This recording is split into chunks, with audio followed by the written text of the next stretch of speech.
A escola pública tem voz. Está no ar. O programa Sim TV. Informativo Sim TV.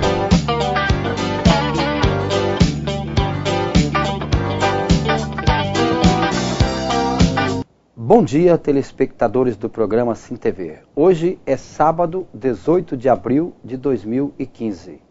Este programa é uma produção do Sindicato dos Trabalhadores do Ensino Público, Sintep, subsede de Cuiabá.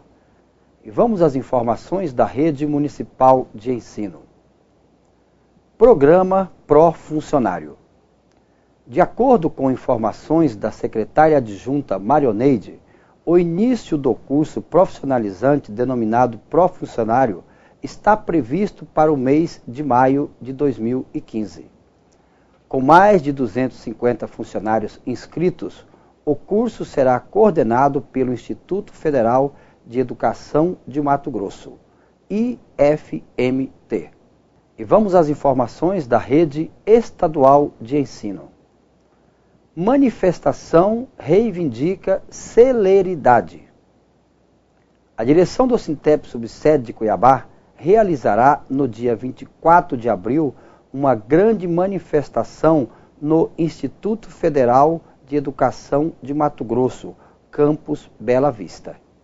O movimento tem por objetivo cobrar daquela instituição celeridade na elaboração do histórico de conclusão dos profissionais que completaram o programa Pró-Funcionário.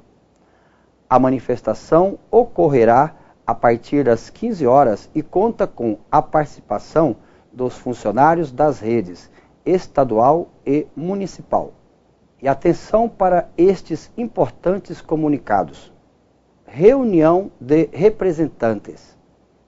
A direção do Sintep subsede de Cuiabá convoca os representantes das unidades educacionais das redes estadual e municipal para uma importante reunião no dia 23 de abril para eleger a comissão eleitoral para as eleições gerais do Sintep e deliberar sobre os encaminhamentos para a greve nacional. A referida reunião acontecerá no auditório do Sintep Mato Grosso a partir das 15 horas. Paralisação nacional. Para barrar a reacionária investida do Congresso Nacional contra os direitos historicamente conquistados pela classe trabalhadora brasileira, a Confederação Nacional dos Trabalhadores em Educação, CNTE, convoca os profissionais da educação para a greve nacional no dia 30 de abril. Esta paralisação compõe a agenda de atividades da 16ª Semana Nacional em Defesa e Promoção da Educação Pública. Em Cuiabá, será realizado um grande ato público na Praça Ipiranga às 15 horas. Todos os trabalhadores estão convidados. Outras informações, acesse o nosso site sintepcba.org.br.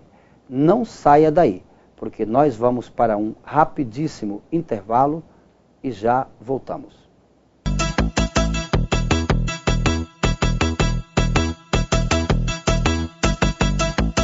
Você se lembra dos seus sonhos de criança? O que você sonhava ser? Jogador? Soldado? Uma médica? Um modelo? E agora? O que quer ser? O que você se tornou? Não deixe que as drogas respondam por você. Se oriente. A vida é o maior barato.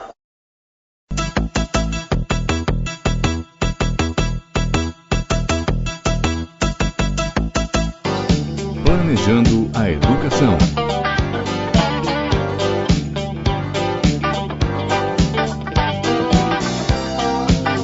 Olá, bom dia. Recentemente, milhares de pessoas saíram às ruas deste país mobilizados pelos movimentos Muda Brasil e Vem para as Ruas. Mas o que pretendem estes movimentos? Qual o caráter ideológico dos seus participantes? Existe alguma base legal para reivindicar o impedimento da presidenta Dilma Rousseff? Quem vai responder a estas perguntas nesta manhã de sábado é o professor Carlos Bertolini, da Universidade Federal de Mato Grosso, mestre e doutor em História. É com ele que eu converso a partir de agora. Professor Carlinhos, nos últimos meses, os movimentos Vem pra Rua e Muda Brasil levaram milhares de cidadãos às manifestações pelo país afora. Você identifica nesses movimentos uma bandeira efetiva? Bom dia. Bom dia, professor Gilson Romeu, bom dia a todos os nossos espectadores. Essa questão referente às grandes manifestações de março e de abril realmente demandam da nossa parte muito interesse.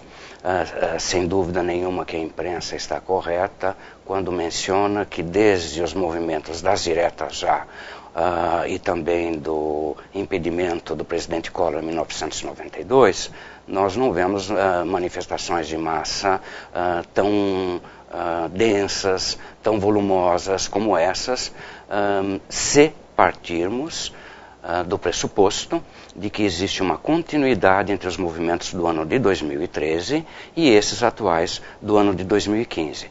Contudo, isso também é uma questão para discussão. De qualquer forma, para nós analistas de ciências sociais, é necessário, como para qualquer outro cientista, o devido distanciamento afetivo da questão toda. Por mais que seja um grande anseio da população brasileira que a administração pública tome outro rumo, por mais que nós, contribuintes, fiquemos indignados com a questão da corrupção, nós temos que lembrar que o movimento, na sua segunda fase, foi bastante seletivo ao escolher a bandeira da corrupção. Ao colocar como tema principal o fim da corrupção, associando-o à retirada dos membros do Partido dos Trabalhadores, da administração pública, bem como o impedimento da presidente Dilma, se percebeu que houve um claro e nítido pendor a atribuir a total responsabilidade pela situação que o país vive exclusivamente à presidente Dilma, ao Partido dos Trabalhadores e a seus aliados. Só para colocar um contraponto e confirmar, compartilhar com o espectador o meu raciocínio. A Operação Zelotes, que é o nome dado pela Polícia Federal, até agora descobriu, levantou indícios bem fundamentados e qualificados de um rombo da ordem de 12 bilhões de reais. Portanto, por que será que nas manifestações, tanto de março quanto de abril, não se mencionou que a corrupção também está instalada em outras instâncias do Estado Nacional Brasileiro, como o caso da Receita Federal? Vejamos outro exemplo que foi fornecido pelo jornal Circuito Mato Grosso da semana retrasada. Ele colocou, através da prestação de contas do ano de 2014, que o nosso Tribunal de Contas do Estado custou para a coletividade 189 milhões de reais. Esse mesmo tribunal aprovou as contas da Copa. Pois bem, nós vimos alguma faixa na manifestação de Cuiabá pedindo a devolução do dinheiro, pedindo a prisão de todos aqueles responsabilizados pela situação que Cuiabá está vivendo? Mas, professor, na década de 60, o ex-senador Pedro Simão já reivindicava do Senado Federal uma CPI para investigar a corrupção na Petrobras. Isso demonstra que a corrupção é endêmica no país. Mas daí, lutar pelo impedimento da presidenta Dilma, sem nenhuma base legal, há uma distância muito grande, não? Perfeitamente, Gilson Romeu. Há diversos advogados constitucionalistas, bem como peritos na legislação eleitoral, colocam que não há base legal para se pedir o impedimento da presidente. Faltam provas, as provas não foram apresentadas. Há outros autores na imprensa corrente que nos alertam, pessoas que também fazem parte da academia, como por exemplo o professor Samuel Pessoa, dentre outros, o Hélio Gaspari, nos alertam para o fato de que a população, a opinião pública, aguarda a apresentação das provas. Até agora nós temos ilações, temos alegações. No caso da presidente, nós não temos nenhum indício direto, ainda que a questão referente à corrupção na Petrobras tenha que ser analisada a fundo, tenha que ser investigada até que tudo se esclareça. E lembremos que a própria presidente tem sido uma das pessoas, uma dos agentes estatais que tem sustentado a ação daqueles setores como o Ministério Público, como a própria Justiça Federal, tem, portanto, apoiado as investigações. No entanto, a população está achando, diversos setores, que a demora em se obter provas cabais e fazer-se, portanto, o devido acerto de contas, tenha sido proposital. Isso é uma ilação, isso é uma alegação. Nós não temos até agora nenhuma comprovação de que exista da parte da Presidência da República qualquer intenção que impeça a apuração de todas essas denúncias. No entanto, nós temos que ficar muito alertas ao fato de que, infelizmente, faz parte da nossa tradição republicana recente, tanto quanto a impunidade aos corruptos e aos corruptores, faz parte também uma certa incapacidade, uma certa negligência em obter provas que efetivamente condenem os suspeitos, os indiciados. É o caso das questões referentes ao presidente Fernando Collor de Mello, cuja CPI, a CPI dos anões do orçamento, não reuniu provas suficientes para incriminar o presidente da República. O presidente da República renuncia durante uma votação no Congresso, especificamente no Senado, lembrando que o presidente renunciou em 29 de dezembro de 1992, porque sabia que o julgamento político dele era desfavorável. O que ocorreu? Esse processo todo foi interrompido, as provas não foram levantadas, o presidente Collor volta à vida política e recentemente foi absolvido. Então, diversos analistas nos alertam. Se temos que respeitar a vontade dos manifestantes, o que não há dúvida, eles têm todo o direito democrático de expor a sua opinião. Por outro lado, nós temos que respeitar os ritos do Estado de Direito, dito de forma clara e explícita. O grito das ruas não cria prova.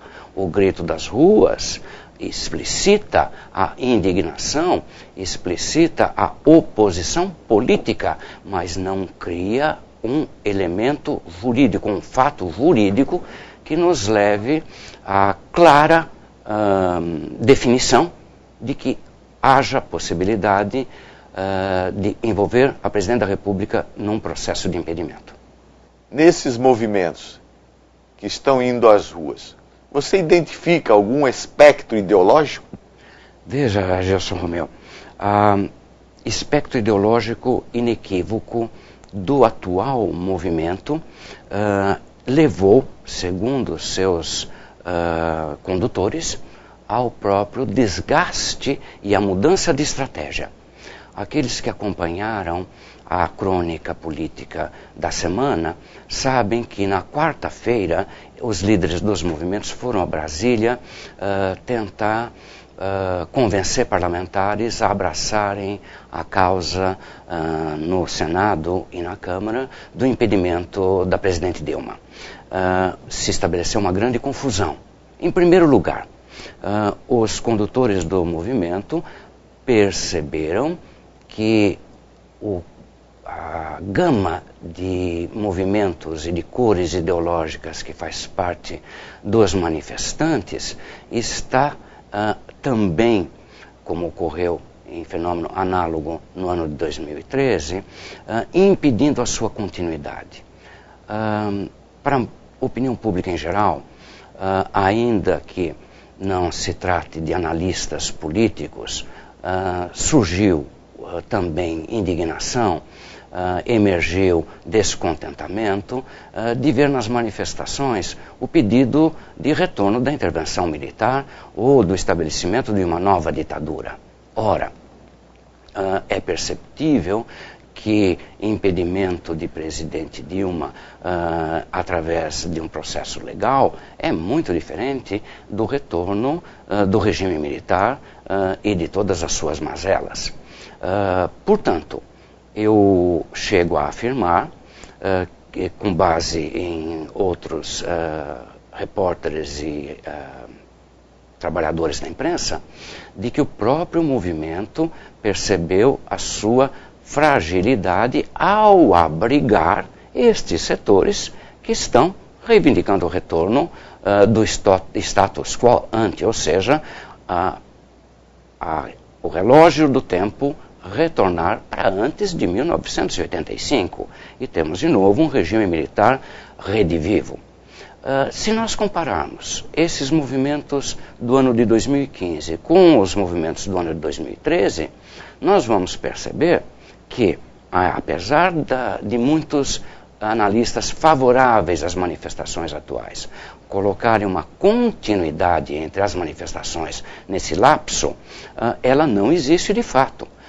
É uma impressão inadequada e bastante superficial dizer que diversas pessoas que participaram de 2013 também estão nas ruas em 2015. Por quê?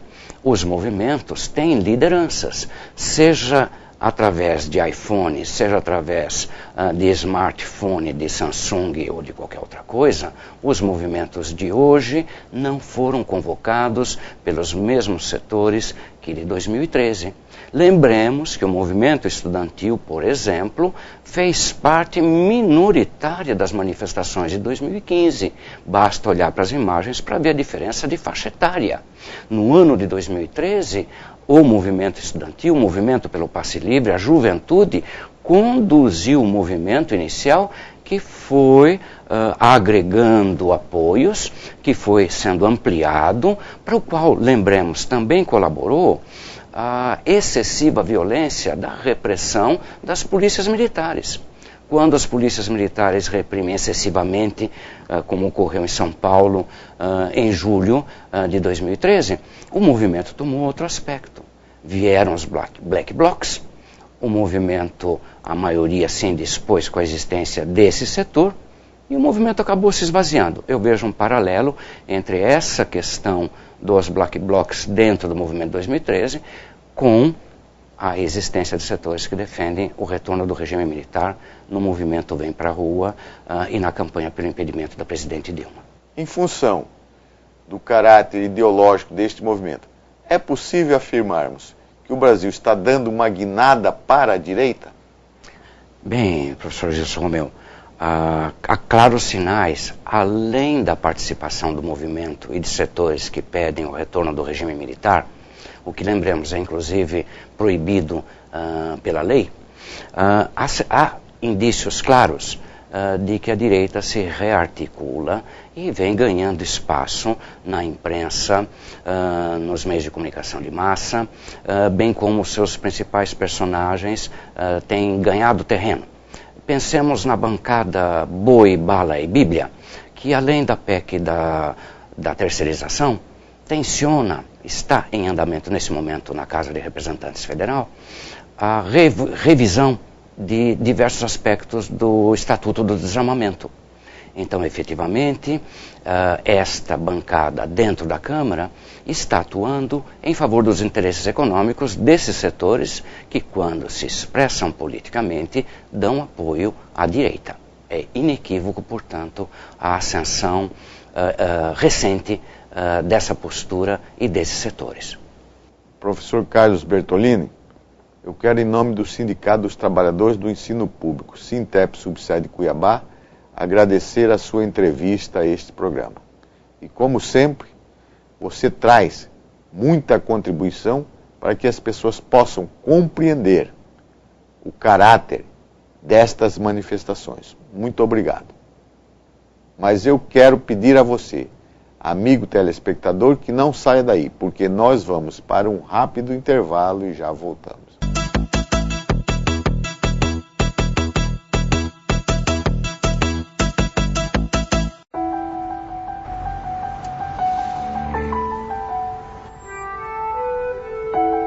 No Brasil, milhões de crianças abandonam as escolas para trabalhar nas ruas. Muitas vezes, obrigadas pela própria família ou por exploradores. Algumas adoecem e até morrem. Trabalho infantil não é legal.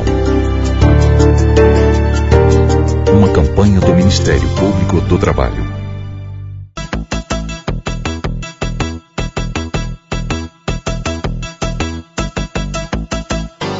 Conheça seu direito.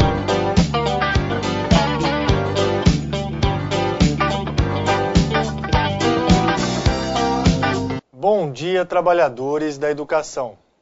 Volto a falar hoje sobre o pedido de pagamento do retroativo da elevação de nível.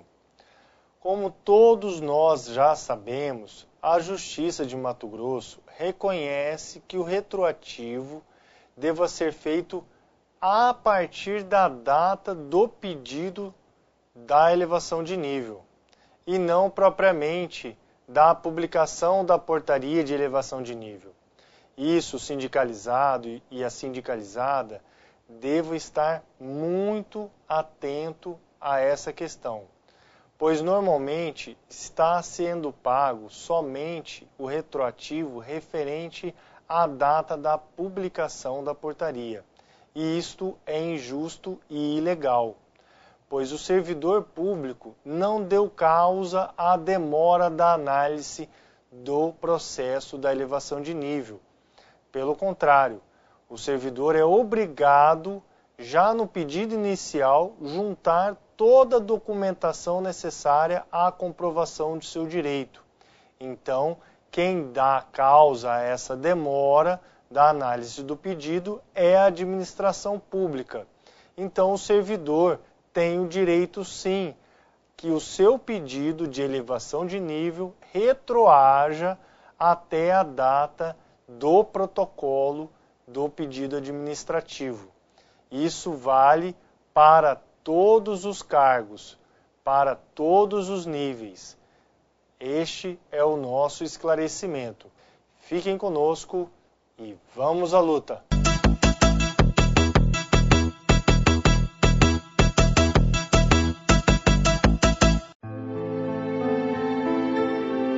A cada 2 minutos, 5 mulheres são agredidas no Brasil.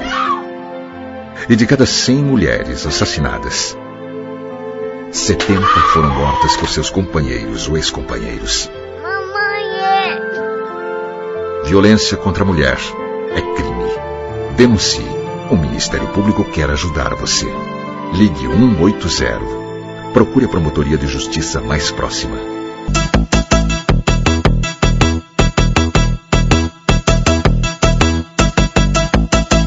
A escola pública em destaque.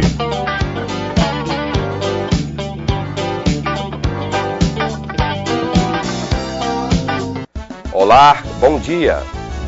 A Escola Municipal José Torquato, localizada na região do Cochipó, vivencia pelo 2º ano consecutivo a rica experiência de um movimento que visa valorizar a cultura cuiabana através da música, dança e da culinária. Veja a nossa reportagem com as imagens do nosso cinegrafista Rogério Mourão. Tem sangue, pururu e siriri, Cuiabá, Cuiabá, do Puxipa, do Ouro, da Manga e do Piqui, a Ligeira do Jardim Araçá, tem São Gonçalo, Cururu e Siriri, Cuiabá, Cuiabá. Esse é o segundo ano que acontece na nossa escola o projeto Sarau Cuiabano, né? É um importante projeto que tem como objetivo principal resgatar a cultura, né, de Cuiabá com nossos alunos, através da dança, que a criança possa conhecer também as nossas comidas típicas, nossos artistas regionais aqui, personagens importantes para o nosso estado. Envolve todos os profissionais desta unidade escolar com o único objetivo de resgatar a nossa cultura cuiabana. Esse trabalho vem com o objetivo de resgatar essa cultura, as brincadeiras, os costumes, a música, a dança, e nossos alunos têm conseguido pesquisar e vivenciar essa cultura cuiabana que é tão viva nos nossos dias. A lua quando vem saindo por trás da montanha é uma solidão. Eu, como mãe, sou muito grata pela escola e sempre incentivar a cultura cuiabana. Todo ano fazem festa, dança, apresentação. A minha filha está aqui desde os 4 anos, ela sempre participa, as professoras são ótimas, ensina a dançar, não deixa morrer a cultura cuiabana, estão sempre inventando novidades e eu sou muito grata, eu agradeço muito a ela. Eu estudo aqui desde a educação infantil, estou feliz por ter Gonçalo, Siriri e Cururu. O programa Sim TV fica por aqui. Eu, professor Firmino, me despeço de vocês. Tenham todos um excelente final de semana e até o próximo sábado.